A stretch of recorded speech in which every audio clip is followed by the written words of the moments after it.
You are listening to The Standard's Desk of News from The Standard Show, the podcast that brings you the stories behind the standards.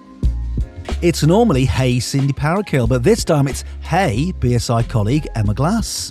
Hey Matthew Charles. Well, shall we have the Standard's Desk of News? Yes, let's do it. Yes, this is the Standards Desk of News. News about standards and standards in the news. And this time we are covering stories from April 2026. And we start with ISO 14001 updated to respond to rising sustainability demands. A major update to one of the world's most widely used environmental standards has been published, marking the first revision in a decade.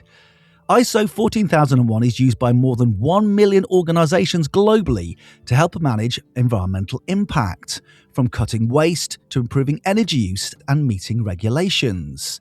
The new 2026 edition comes as expectations continue to grow for organisations to take clear, measurable action on climate and sustainability. ISO 14001-2026 is designed to be easier to use and more relevant to today's challenges. It places greater emphasis on leadership, ensuring responsibility sits at the top, while also strengthening how organisations manage supply chain and day-to-day operations. It also introduces clearer guidance on adapting to change and tracking progress. Overall, the update aims to help organisations turn environmental commitments into practical, visible results. And sticking with sustainability, BSI Net Zero Barometer highlights progress and challenges in climate action. The latest BSI Net Zero Barometer shows that organisations continue to build momentum on climate action, with many maintaining strong commitment to net zero while working through the practical challenges of delivery. It finds that climate considerations are increasingly embedded in strategy, with more organisations factoring emissions, resilience, and supply chain impacts into decision-making. However, progress remains uneven, with rising costs, policy uncertainty, and operational complexity still shaping the pace of action. The report also highlights growing focus on measuring and reporting performance as expectations increase from customers, regulators, and investors for clearer evidence of progress. Now in its 6th edition, the BSI 2026 Net Zero Barometer continues to track how business attitudes and progress on net zero are evolving year on year. UCAS research links accredited certification with stronger business performance and resilience.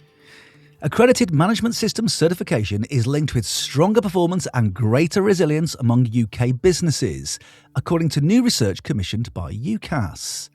Based on analysis of more than 48,000 firms, the study finds that organisations with certified management systems tend to report higher revenue and productivity. They also appear more resilient during major economic disruptions, including Brexit and the COVID-19 pandemic, with benefits particularly strong among SMEs. The research, carried out by Aston, Nottingham and Durham universities, suggests certification should be seen as a long-term investment in capability rather than a short-term compliance exercise.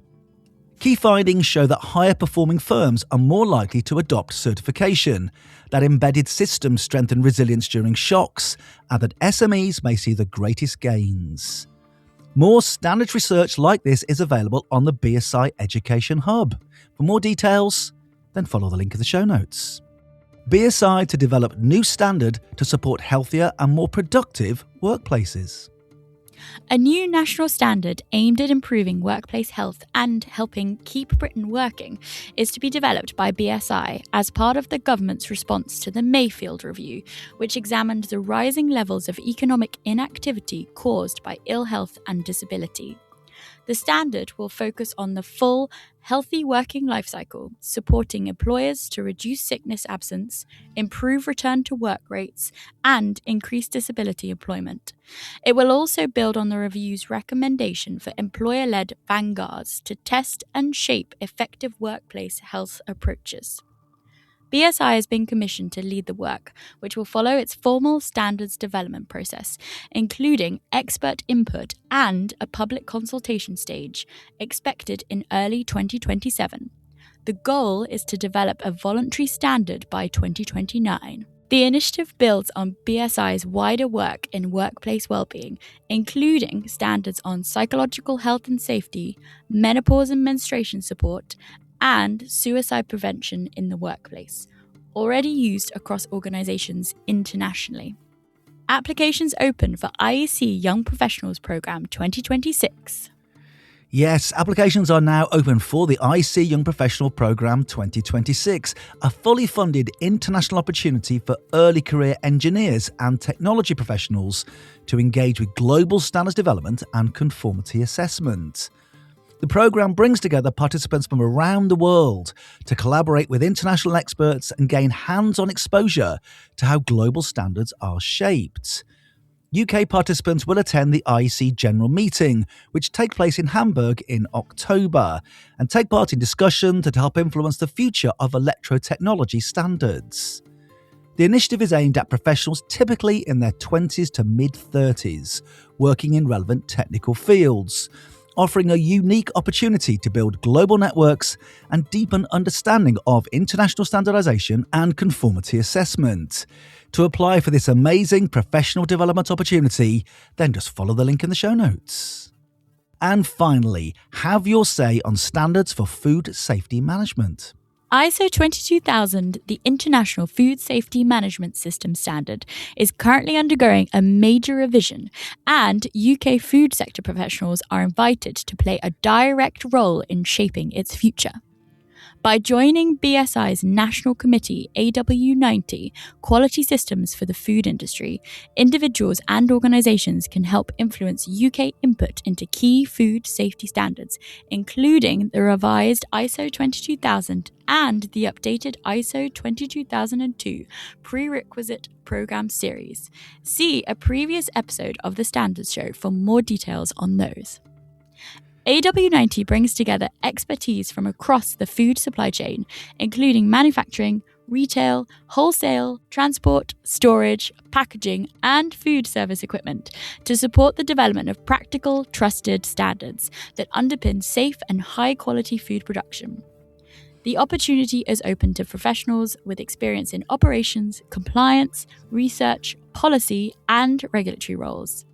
Get involved and have your say now. Details of how to do so are in the show notes. They are indeed, as are links to some of the other stories we have featured today. And the show notes are also where you can find details of our socials and all the other ways to get in touch with us here on The Standard Show. Well, thank you, Emma Glass. Thank you, Matthew Charles.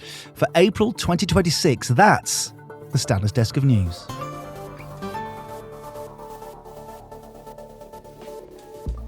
You have been listening to the Standards Desk of News from The Standard Show, the podcast that brings you the stories behind the standards.